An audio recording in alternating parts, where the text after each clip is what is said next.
السلام علیکم، welcome to my channel دعا اینڈ وظائف۔ کیسے ہیں آپ سب؟ جی تو آج کی ہماری ویڈیو آیت کریمہ یعنی اسم اعظم کسے کہتے ہیں۔ علماء فرماتے ہیں کہ آیت کریمہ قبول دعا خصوصاً دفاع بلا میں اثر تمام رکھتی ہے۔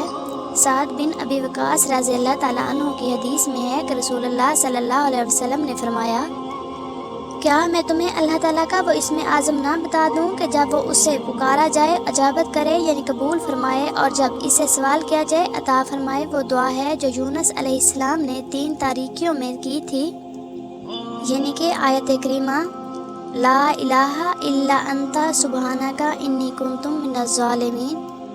کسی نے عرض کی، یا رسول اللہ صلی اللہ علیہ وسلم یہ خاص یونس علیہ السلام کے لیے تھا یا سب مسلمانوں کے لیے ہے؟ فرمایا مگر تو۔ ترجمہ کوئی معبود نہیں سوائے تیرے، باقی ہے تجھ کو بے شک مجھ سے بے جا ہو۔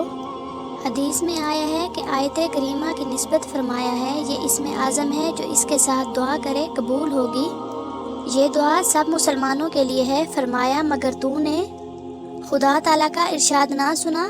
ترجمہ یعنی پس ہم نے یونس کی دعا قبول فرمائی اور اسے غم سے نجات دی، اور یوں ہی نجات دیں گے ایمان والوں کو۔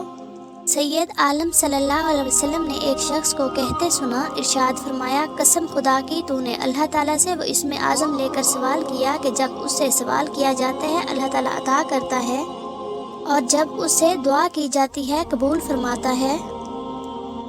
دعا ایک بہت ہی نیک عمل ہے، کیونکہ دعاؤں سے تقدیر بدل جاتی ہے، اس لیے دعا کرنے سے پہلے آیت کریمہ پڑھ لیں۔ تو اس آیت کریمہ کے صدقے اللہ تعالیٰ ہماری تمام دعائیں قبول فرماتے ہیں۔ آج کی ویڈیو اتنی ہی۔ مزید اچھی ویڈیوز دیکھنے کے لیے چینل کو سبسکرائب ضرور کریں، لائکس اور کمنٹس کرنا نہ بھولیں۔ جزاک اللہ خیرا کثیرا۔